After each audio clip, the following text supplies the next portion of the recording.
Hi, my name's Tag Kilgore, and welcome to Storytime.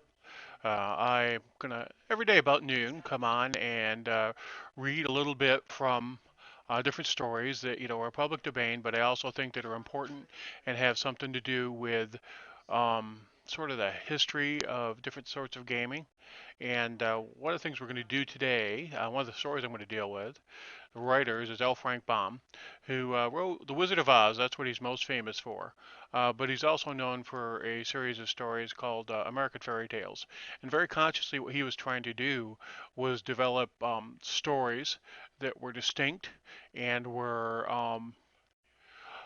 American and that had that sort of same feeling as Hans Christian Andersen.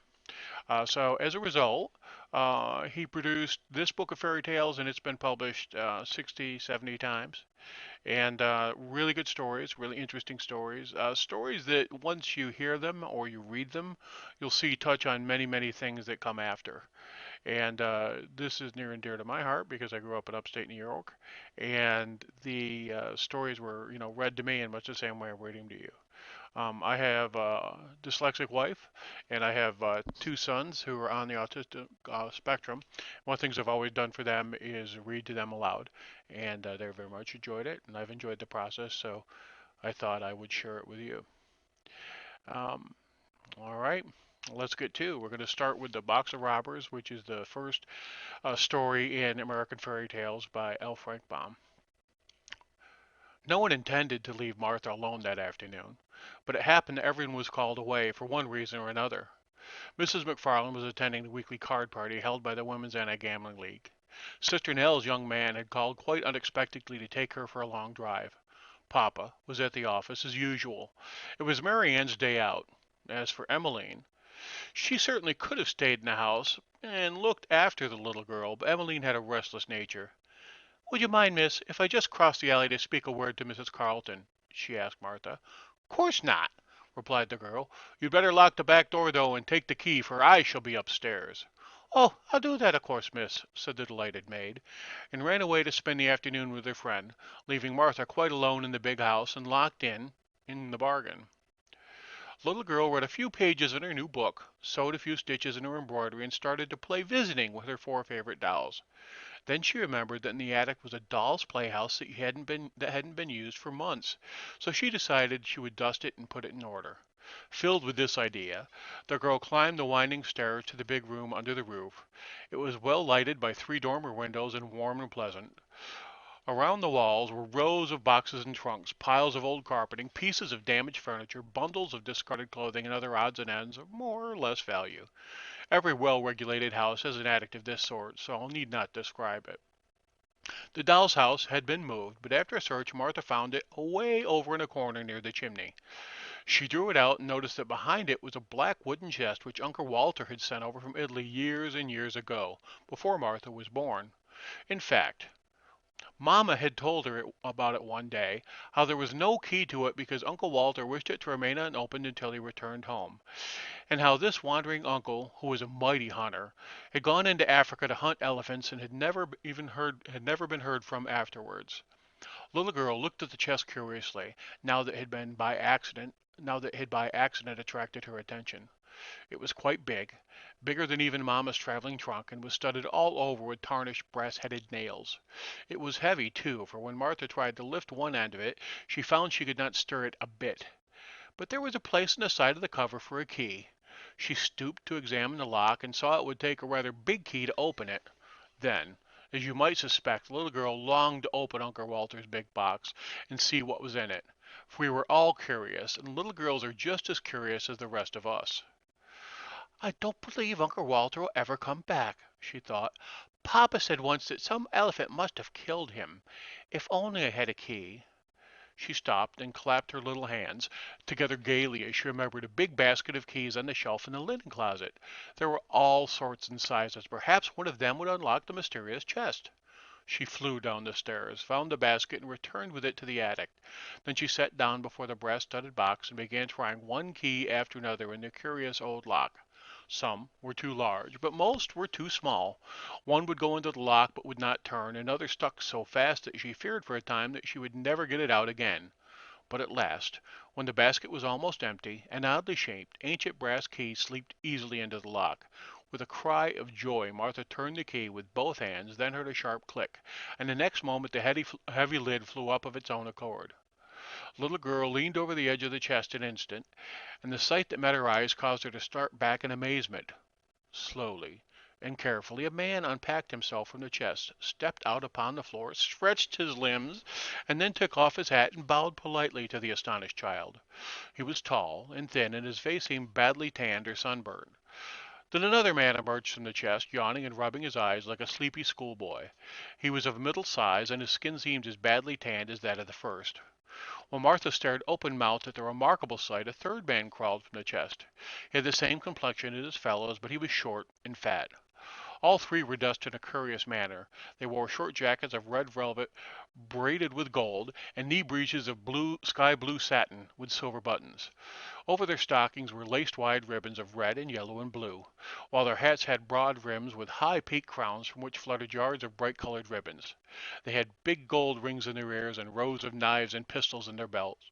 Their eyes were black and glittering. They wore long, fierce mustaches curling at the end like a pig's tail. "My, but you were heavy!" exclaimed the fat one, when he pulled down his velvet jacket and brushed the dust from his sky blue breeches. "And you squeezed me all out of shape." "That is unavoidable, Luigi," responded the thin man lightly. "The lid of the chest pressed me down upon you. Yet I tender you my regrets." "As for me," said the middle-aged man, carelessly rolling a cigarette and lighting it, "you must acknowledge I have been your nearest friend for years, so do not be disagreeable." "You mustn't smoke in the attic," said Martha, recovering herself at the sight of the cigarette. "You might set the house on fire." The middle-sized man, who had not noticed her before, at this speech turned to the girl and bowed. "Since the lady requests it," said he, "I shall abandon my cigarette." And he threw it on the floor and extinguished it with his foot. "Who are you?" asked Martha, who until now had been too astonished to be frightened. "Permit us to introduce ourselves," said the thin man, flourishing his hat gracefully. "This is Luigi." The fat man nodded. "This is Benny." The middle-sized bowed. "And I am Victor. We are three bandits, Italian bandits." "Bandits!" cried Martha with a look of horror. "Exactly. Perhaps in all the world there are not three other bandits so terribly fierce as ourselves," said Victor proudly. "'Tis so," said the fat man, nodding gravely. "But it's wicked!" exclaimed Martha. "Yes, indeed," replied Victor. "We are extremely and tremendously wicked. Perhaps in all the world you could not find three men more wicked than those who now stand before you." "'Tis so," said the fat man approvingly. "But you shouldn't be so wicked," said the girl. "It's naughty." Victor cast down his eyes and blushed. "Naughty!" gasped Benny with a horrified look. "'Tis a harsh word," said Luigi, sadly, and buried his face in his hands. "I little thought," murmured Victor in a voice broken by emotion, "ever to be so reviled and by a lady. Yet perhaps you thoughtlessly spoke. You must consider, miss, that our wickedness has an excuse. For how are we to be bandits, let me ask, unless we are wicked?" Martha was puzzled and shook her head thoughtfully. Then she remembered something.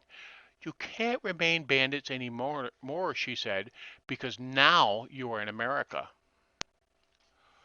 "America!" cried the three together. "Certainly. You are on Prairie Avenue, in Chicago. Unterwalt sent you here from Italy in his chest." The bandit seemed greatly bewildered by this announcement. Luigi sat down on an old chair with a broken rocker and wiped his forehead with a yellow silk handkerchief. Benny and Victor fell back upon the chest and looked at her with pale faces and staring eyes. When he had somewhat recovered himself, Victor spoke. "Your Uncle Walter has greatly wronged us," he said reproachfully. "He has taken us from our beloved Italy, where bandits are highly respected, and brought us to a strange country where we shall not know whom to rob or how much to ask for ransom."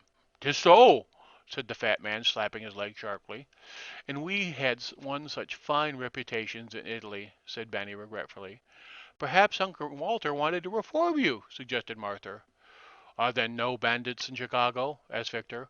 "Well," replied the girl, blushing in her turn, "we do not call them bandits." "Then what shall we do for a living?" inquired Benny despairingly. "A great deal can be done in a big American city," said the child. "My father is a lawyer." The bandits shuddered. "And my mother's cousin is a police inspector." "Ah," said Victor, "that is good employment. The police need to be inspected, especially in Italy." Everywhere, added Benny. Then you could do other things, continued Martha encouragingly. You could be motormen on trolley cars or clerks in a department store.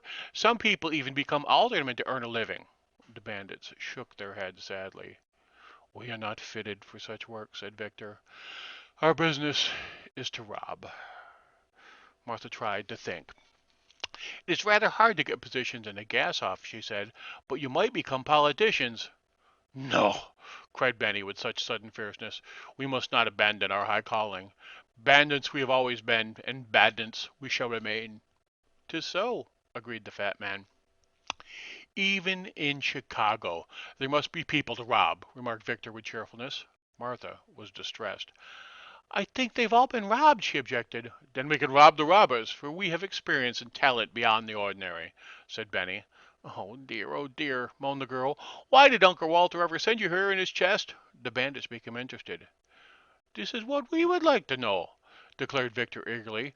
But no one will ever know, for Uncle Walter was lost while hunting elephants in Africa, she continued with conviction. Then we must accept our fate and rob to the best of our abilities, said Victor. So long as we are faithful to our beloved profession, we need not be ashamed. 'Tis so, cried the fat man. Brothers, we will begin now. Let us rob the house we're in. Good! Shouted the others and sprang to their feet. Benny turned threateningly upon the child. Remain here, he commanded. If you stir one step, your blood will be on our head, on your own head. Then he added in a gentler voice, Don't be afraid, that's all the way bandits talk to their captives. But of course, we wouldn't hurt a young lady under any circumstances. Of course not, said Victor. The fat man drew a big knife from his belt and flourished it about his head. Sblood! He ejaculated fiercely. Bananas! Cried Betty in a terrible voice. Confusion to our foes, hissed Victor. And then the three bent themselves nearly double and crept stealthily down the stairway with cocked pistols in their hands and glittering knives between their teeth, leaving Martha trembling with fear and too horrified even to cry for help. How long she remained alone in the attic she never knew, but finally she heard the cat-like tread of the returning bandits and saw them coming up the stairs in single file. All bore heavy loads of plunder in their arms, and Luigi was balancing a mince pie on the top of his pile of her mother's best evening dresses. Victor came next with an armful of bric-a-brac, a brass candelabra, and the parlor clock. Benny had the family Bible, the basket of silverware from the sideboard, and a copper kettle, and Papa's fur overcoat. Oh, joy, said Victor, putting down his load. It is pleasant to rob once more. Oh, ecstasy, said Benny, but he let the kettle drop on his toe and immediately began dancing around in anguish while he muttered queer words in the Italian language.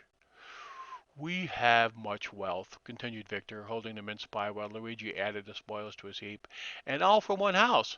This America must be a rich place.